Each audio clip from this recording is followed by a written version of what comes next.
피르마체인 물려있는데 내년까지 탈출 가능할까요? 그건 저도 알 수가 없습니다. 신이 아니라서. 비트가 좀 좋으면 모르겠는데 비트 상황을 저도 봐야 돼요. 제가 비트가 미래가 이런 흐름이 나오고 여기까지 떨어지고 여기서 반등 나오고 고점 뚫고 절대 맞힐 수가 없어요.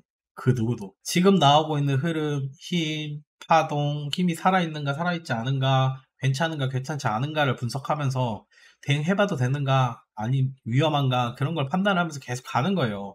그러니까 대응을 하면서 가는 거지 차트를 미래를 예측할 수는 없습니다. 그죠? 예측하더라도 비트는 종목이 하나잖아요. 예를 들어서 알트 종목 5개 분석해서 5개 얘는 A는 이런 파동 나오면서 올라갈 수 있습니다. B는 이런 흐름 나오면서 올라갈 수 있습니다. C는 이런 흐름 나오면서 올라갈 수 있습니다. 이걸 5개 이런 식으로 분석했어. 그럼 어떻게 됩니까? 분석한 대로 가는 애도 있을 거고 가지 않은 애도 있어요. 그러니까 안 맞진 않는 거야 결국. 근데 비트코인은 하나 종목이기 때문에 쉽지가 않아. 이 중에 하나 얻어 걸리면 비슷한 흐름이 나오면서 가겠죠. 그죠? 다 그렇게 가진 않는다고. 그게 사람의 한계예요. 근데 어쩔 수가 없어. 신이 아니라서. 이건 인정을 해야 돼요. 어떤 분들이 항상 그런 얘기 하잖아. 차트 보고 어떻게 미래를 아냐. 기술적 분석 1도 안 맞는다. 막 이런 얘기 하잖아요. 기술적 분석은요. 내가 어디서 사도 괜찮은지 사면 안 되는지를 판단하는 거예요. 그러니까 승률을 올리기 위해서 1%라도 올리기 위해서 공부를 하는 거고 매수 매도 할 때는 꼭 필요한 거죠. 호재만 가지고 내가 살 수 있나요? 호재만 가지고 사긴 늦어요. 이미 고점에서 호재가 터지거든요. 저점에서는 악재만 터지고 그죠? 그게 당연한 거잖아. 어디 시장을 가든 그래요. 근데 내가 호재만 사서 호재만 듣고 산 사람들은요 다 거지 됐어요. 부동산이든 주식이든 코인이든 호재 듣고 산 사람들은 다 거지 됩니다. 그러면 그 호재만 듣고 그것만 가지고 판단할 수는 없겠죠. 그러면 그 다음 하는 얘기가 그겁니다. 미래의 성장성. 또 이거 가지고 얘기를 해요. 얘네가 미래에 어떤 산업이 될 것이고 어떻게 성장할 것이고 이게 세상을 어떻게 바꿀 것인가. 그런 기업에 투자를 해라. 코인이 그런 걸 수도 있죠. 비트코인이. 근데 또 그거 쉽지 않죠. 그죠? 그리고 비트코인 같은 경우는 오히려 더 쉽지가 않아요. 왜냐하면 실체가 없기 때문에. 그냥 비트코인을 단순히 다음 불장이 올 거다, 안 끝날 거라고 얘기하는 이유는 단순합니다. 그러니까 단순하게 접근하는 거, 얘가 성장성이 있고 전문가들이 뭐 어떤 땡땡 교수가 나와가지고 비트코인이 어떻고 블록체인이 어떻고 그런 거 다 필요 없어요. 의미가 없어 그런 건요. 그래서 맹신하란 얘기냐. 근데 우리가 블록체인에 대한 부분에 대해서 형님들이 지금 피부로 느끼는 게 1도 없잖아요. 얘가 지금 우리한테 뭘 해주고 있는데? 이렇게 되는 거야. 미래에는 뭐 바뀔 수 있다. 그래 봐야 블록체인이 형님들 비트코인은 알트는 모르겠지만 비트코인 같은 경우는 잘해야 그냥 디지털 금이에요. 디지털 금. 그 이상 그 이하도 아니야. 장점이 없잖아. 장점이 있죠. 개수가 한정돼 있는 거. 복사할 수 없는 거. 해킹 가능하고. 그죠? 개수가 한정돼 있는 거 말고는 뚜렷한 장점은 없는 거야. 얘를 이용할 수가 없다는 얘기입니다. 그죠? 수수료도 수수료고. 그러면서 알트코인들이 곽강을 받는 거고. 그 대신 뭐야? 한정돼 있으니까. 근데 그게 또, 뭐, 블록체인이고 나발이고, 뭐, 서류가 어떻게 엮이건 뭐든, 체인 형식이 어쨌든 이런 거 다 필요 없이, 그냥 그것만 보는 거야. 비트코인을 누가 많이 갖고 있는가? 그 사람이 지금 팔았는가, 팔지 않았는가? 그거 하나면 돼요. 그거 하나면. 그런 얘기 옛날에 나왔잖아, 형님들. 선물하고 있는 사람들이 있기 때문에 숏을 때리면, 막 그런 얘기도 있었고, 숏도 때릴 수 있지 않냐. 그럼 작살나고 올 수 있지 않냐. 근데 결국은요, 형님들, 어떤 시장이든가요, 어떤 시장이든 주목을 받기 위해서는 떨어져서는 절대 주목을 받을 수가 없어요. 그러니까 그 많은 물량들을 얘네들이 팔려고 하더라도 떨어뜨려서는 절대 팔 수가 없어. 사줄 사람이 없거든요. 가격을 떨어지고 있는 거를 어떤 기관이 사고, 어떤 개미가 삽니까? 올라가야 받아주는 거예요. 올라가야. 희망을 주고. 그죠? 그럼 결국은 올라갈 수밖에 없는 거고, 그냥 단순한 겁니다. 기술력 이런 걸 떠나서도. 아직까지는 이 비트코인을 많이 갖고 있는 사람들이 너무 소수고, 시장에 풀려있는 물량이 많이 없고, 이제 또 반감기도 좀 있으면 오죠.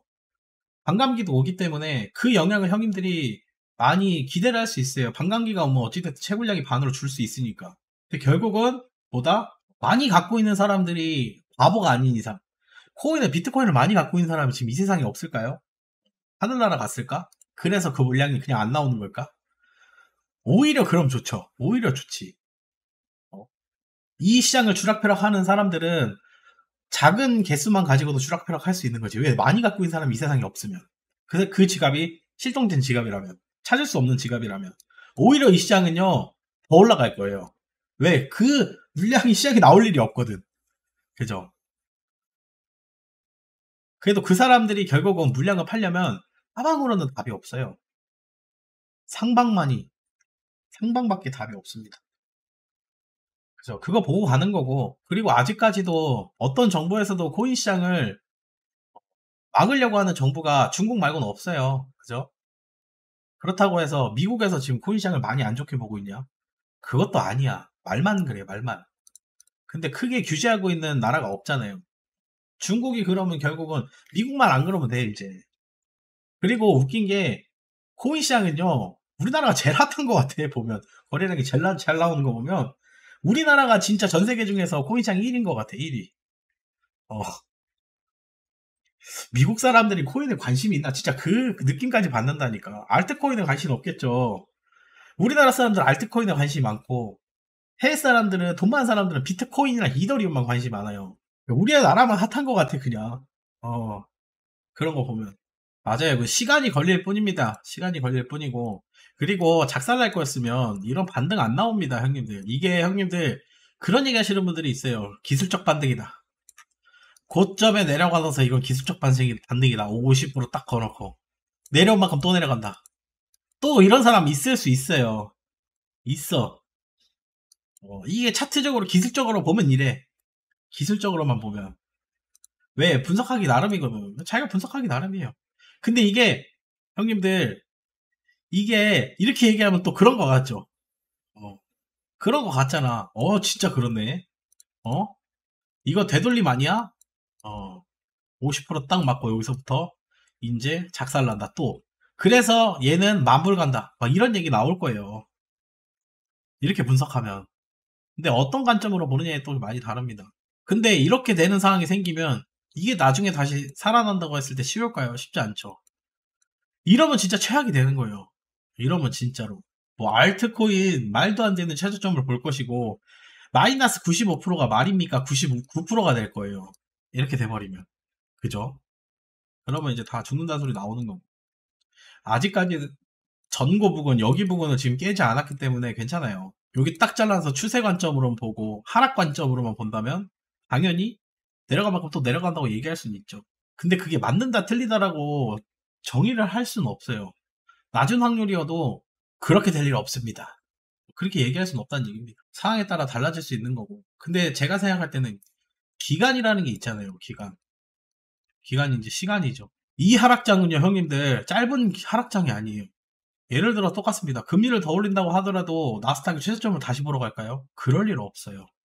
코스닥이 다시 최하단을 지금 찍으러 갈까요? 우리나라가 잘못되지 않은 이상은 그러기 쉽지가 않아요.